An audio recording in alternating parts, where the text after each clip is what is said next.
कृष्णं नारायणं वन्दे कृष्णं वन्दे व्रजप्रियं कृष्णं द्वैपायनं वन्दे कृष्णं वन्दे जगद्गुरुं सच्चिदानन्दरूपाय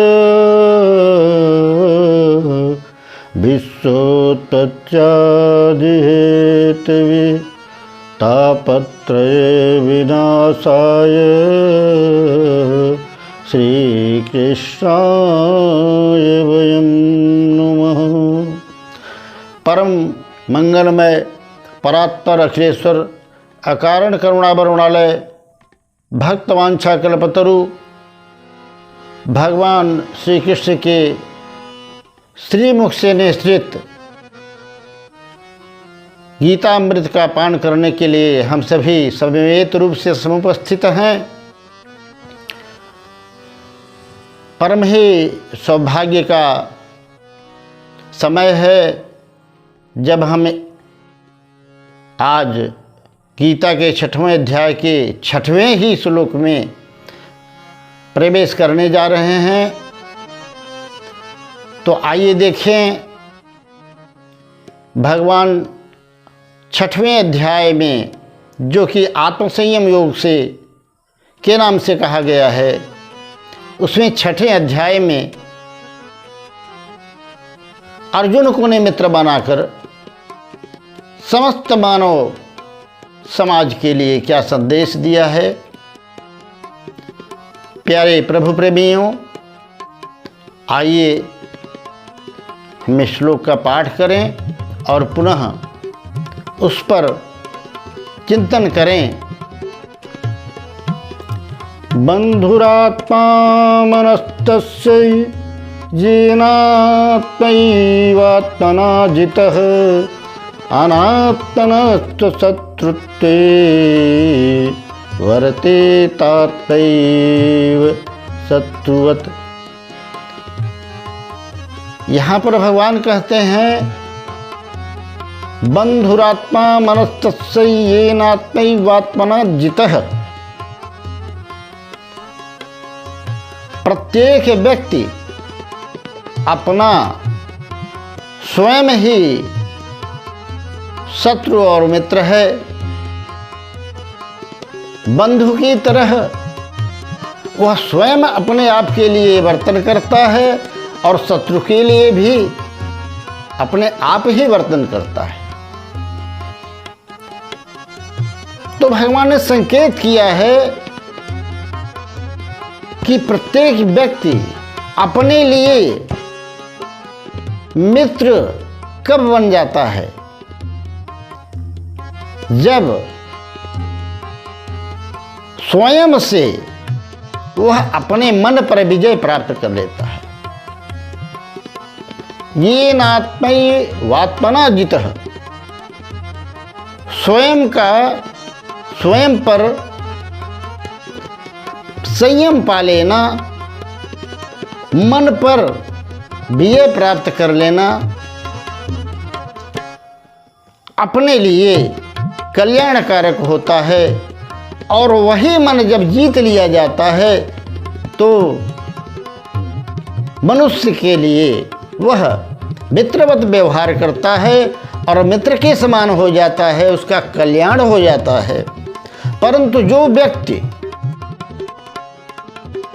अपने मन को बस में न करके उन्हें बेलगाम घोड़े की तरह छोड़ देता है, वही मन उसे संसारारण्य में गिरा करके उसका पतन करा देता है और शत्रु की तरह उसका जीवन बर्बाद कर देता है। इसमें खास बात भगवान ने जोड़ दिया है मन पर,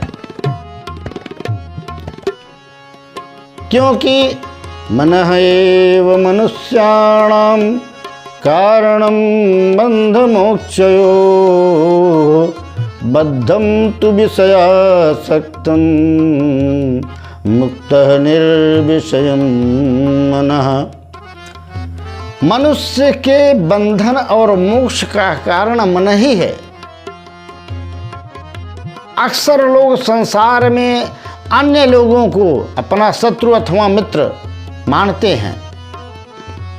फला व्यक्ति हमारे साथ शत्रुवत व्यवहार कर रहा है, फला व्यक्ति हमारे साथ मित्रवत व्यवहार कर रहा है। परंतु मित्रों, बाहर का कोई शत्रु आपका शत्रु नहीं, बाहर का कोई मित्र आपका मित्र नहीं। आप स्वयं अपने मित्र भी बन सकते हो और अपने स्वयं के शत्रु भी आप ही बने हो।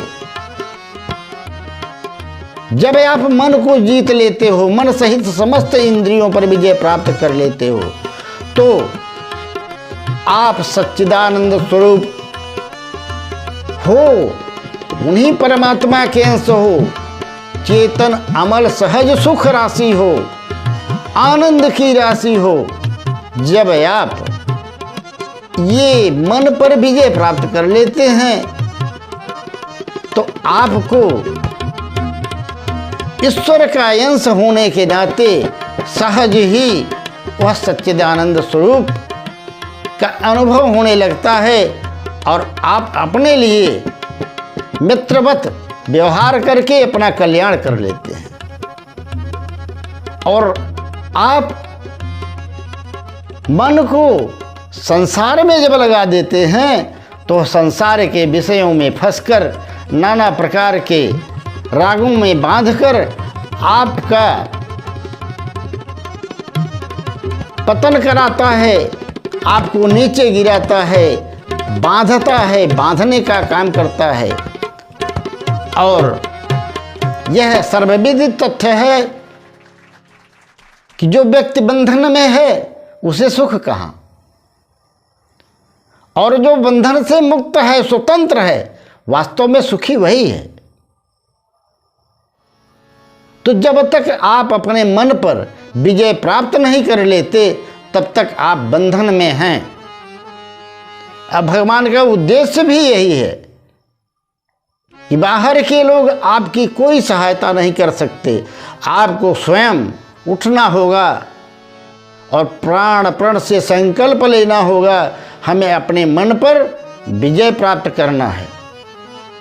और उसके लिए जो भी आवश्यक नियम साधनाएं बताई गई हैं शास्त्रों में, उसका पालन करते हुए धीरे धीरे धीरे धीरे अपने सहज स्वरूप की प्राप्ति कर लें। इसलिए भगवान अर्जुन को कहते हैं कि अर्जुन, इसमें आप बाहर के किसी को शत्रुमित्र मत मानो, अपने मन पर विजय प्राप्त करो। कहा गया है संसार का सबसे बड़ा विजेता कौन है? आप अनेक देशों पर विजय प्राप्त कर लें, अनेक शत्रुओं पर विजय प्राप्त कर लें, लेकिन वास्तविक विजेता आप नहीं हैं। वास्तविक विजेता तो वही है जिसने अपने मन पर विजय प्राप्त कर ली है। अतः मन ही सब कुछ है। मन के विजय प्राप्त करते ही आप में आत्मा प्रकाशित हो जाती है और आत्मा में ही सुख है, आत्मा में ही प्रकाश है, आत्मा में ही आनंद है और आत्मा ही सत है,